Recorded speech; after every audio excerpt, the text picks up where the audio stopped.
চিত্তরঞ্জনে যুদ্ধকালীন নিরাপত্তা ব্যবস্থা নিয়ে সিভিল ডিফেন্স টিমের মক ড্রিল অনুষ্ঠিত। যুদ্ধ বা জরুরি পরিস্থিতিতে সাধারণ জনগণ এবং স্কুলে শিশুদের নিরাপদ রাখার কৌশল সম্পর্কে সচেতনতা তৈরির জন্য বুধবার চিত্তরঞ্জনে সিভিল ডিফেন্স টিমের তত্ত্বাবধানে একটি মক ড্রিল পরিচালনা করা হয়েছিল। চিত্তরঞ্জন শহরে অবস্থিত দেশবন্ধু বালক ও বালিকা বিদ্যালয় সহ ইংরেজি মাধ্যমগুলিতে আয়োজিত এই মহড়ায় শিক্ষার্থী, শিক্ষক ও স্থানীয় মানুষ অংশগ্রহণ করেছিলেন। প্রশিক্ষণের সময় পরিস্থিতি স্বাভাবিক অবস্থায় ফিরে এসেছে তা বোঝাতে বিপদ সংকেত হিসেবে ব্যবহৃত বিভিন্ন ধরনের সাইরেনের ব্যবহার ব্যাখ্যা করা হয়েছিল। সাইরেন শোনার সাথে সাথে সিভিল ডিফেন্স কর্মীরা তাৎক্ষণিকভাবে কী করতে হবে তা দেখিয়ে দেন। উপস্থিত ইন্সপেক্টর এম.কে. সিং বলেন, আমাদের লক্ষ্য হল জীবন বাঁচানো, সম্পত্তির ক্ষতি কমানো ও শিল্প উৎপাদন অব্যাহত রাখা। জরুরি পরিস্থিতিতে সঠিক পদক্ষেপ জানা থাকলে ক্ষতি রোধ করা সম্ভব। মহড়ায় অংশগ্রহণকারীদের বিমান হামলা ও অন্যান্য আক্রমণের সময় কিভাবে নিজেদের রক্ষা করতে হবে সেই সম্পর্কে তথ্য দেওয়া হয়েছিল। এমন পরিস্থিতিতে উঁচু ভবনের নিচতলায় আশ্রয় নিন। যদি আপনি খোলা জায়গায় থাকেন তাহলে মাটিতে শুয়ে পড়ুন এবং আপনার মুখ ও কান রক্ষা করুন। যদি অ্যালার্ম সাইরেন বেজে ওঠে তাহলে আলো নিভিয়ে দিন এবং এলাকা অন্ধকার করে দিন। এমনই বিভিন্ন ধরনের প্রশিক্ষণ দেওয়া হয়েছিল।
কি করবে না সেটা তো পরের ব্যাপার। আগে যখন সাইরেন বাজবে তখন কি করতে হবে? সাইরেন বাজার সাথে সাথে আমাদের ইমিডিয়েট ঘরে যদি থাকি, রাত্রিবেলায় যদি হয় সাইরেনটা বাজে, তাহলে আমরা ইমিডিয়েট ঘরের মধ্যে গিয়ে লাইট অফ করে দেবো। লাইট অফ করে দিয়ে জানলা ইউজ করতে হবে মোমবাতি, মোবাইল কিংবা টর্চ যদি আমরা ঘরের ভিতর থাকি, এবং পর্দা টেনে দিতে হবে যাতে বাইরে কোনো মতে আলো না যায়। এটা হলো মিনিমাম আলোতে ঘরের মধ্যে থাকতে হবে প্রথম। আর যদি দিনের বেলা হয়ে যায় থাকে তাহলে ইমিডিয়েট আমাদের যেটা দেখালো সেটা করতে হবে। এখানে যা মানে ইমিডিয়েট সেন্টার নিতে হবে। কোথায় সেন্টার নেবো?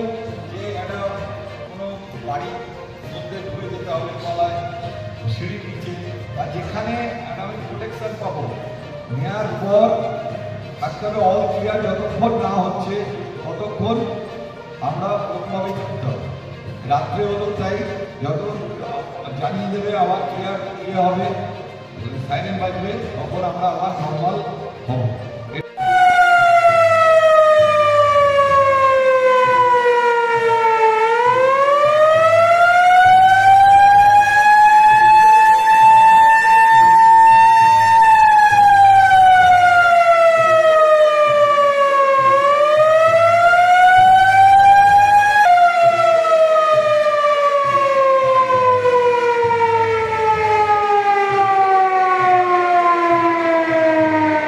দেশবন্ধু বিদ্যালয় বয়েজ স্কুলে তাদেরকে অত্যন্ত ধন্যবাদ। কারণ একটা ক্রিটিক্যাল সিচুয়েশন দেশের মধ্যে, সেখানে যুদ্ধের পরিস্থিতি তৈরি হয়েছে এবং সেই পরিস্থিতিতে কি করতে হবে আর কি করতে হবে না তারা আমাদের স্টুডেন্টদেরকে দেখিয়েছেন। রাতের বেলা যদি এই ধরনের সিচুয়েশন তৈরি হয় সেখানে সাইরেন কীরকম বাজবে এবং সাইরেনটা এখানে শোনানোও হয়েছে, এবং তখন আমরা কি করতে পারি সেই সব জিনিসগুলো ওনারা ব্যাখ্যা করেছেন। রাতের বেলা লাইট অফ করে দেওয়া এবং যাতে কোনো যদি বিল্ডিং থাকে তার নিচে কী হবে, বেসমেন্টের নিচে থাকতে হবে।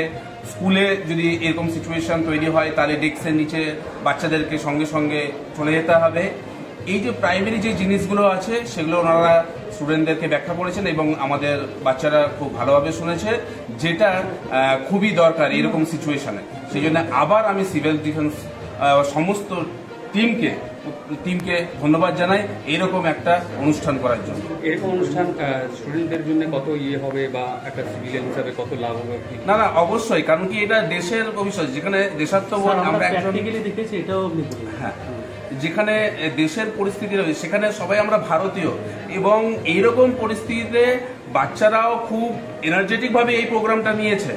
কারণ এটা ন্যাশনাল সিকিউরিটির একটা প্রশ্ন আছে, সেখানে এনারা রেখেছেন কতটা মিনিমাম লস মানে করানো যায়। কারণ এই যুদ্ধের পরিস্থিতি তৈরি হলে সেখানে একটা হিউজ লস থাকে, সেখানে আপনারা দেখিয়েছেন কিভাবে কম ক্ষতি যাতে হয় এবং কিভাবে আমরা প্রোটেক্ট করতে পারবো নিজেকে।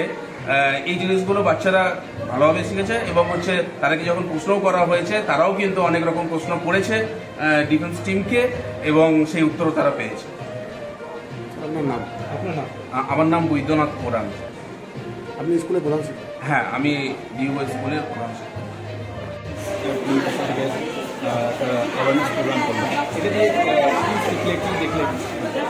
আমাদেরকে আজকে শেখানো হলো যে আমাদের এই যে সিচুয়েশন যখন হবে, আমাদের যখন বম্বিং নিজেকে যখন হবে, তখন আমাদের দেশ থেকে যখন আমাদের দেশের উপর অ্যাটাক করবে, তখন আমরা কীভাবে আমরা নিজেকে প্রোটেক্ট করবো সেটা আমাদের শেখানো হবে। যেরকম আমাদের এরিয়াতে যখন আমরা বাইরে থাকবো, যদি 20 মিনিট বা 30 মিনিট আমাদের বাইরে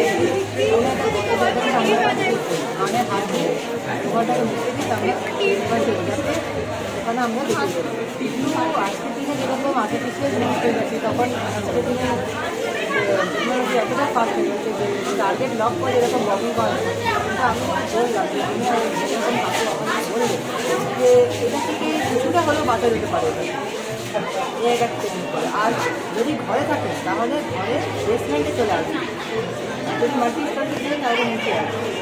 আর যদি কোনো ঘরে স্কুলে বা গোড়া থাকেন তাহলে ডেস্কের নিচে বা টেবিলের নিচে চলে আসবে। আর দেওয়ালের কোণে কোণে চলে যাবে, যাতে কী হয় দেওয়ালের কোণটা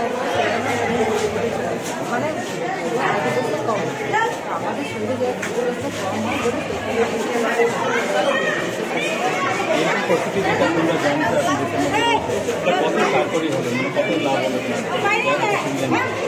এটা আমাদের জীবনে হয়তো কিছুটা লাভ দিতে পারে, কিছুটা ক্ষতিও করতে পারে। হয়তো আমাদের যেরকম শরীরে কিছু অঙ্গ ভেঙে যেতে পারে, হয়তো রক্ত চলে যেতে পারে, সেরকম অনেক জিনিস হতে পারে। এটা আমাদের 80% লাভও আছে, 20% লসও আছে। আমার না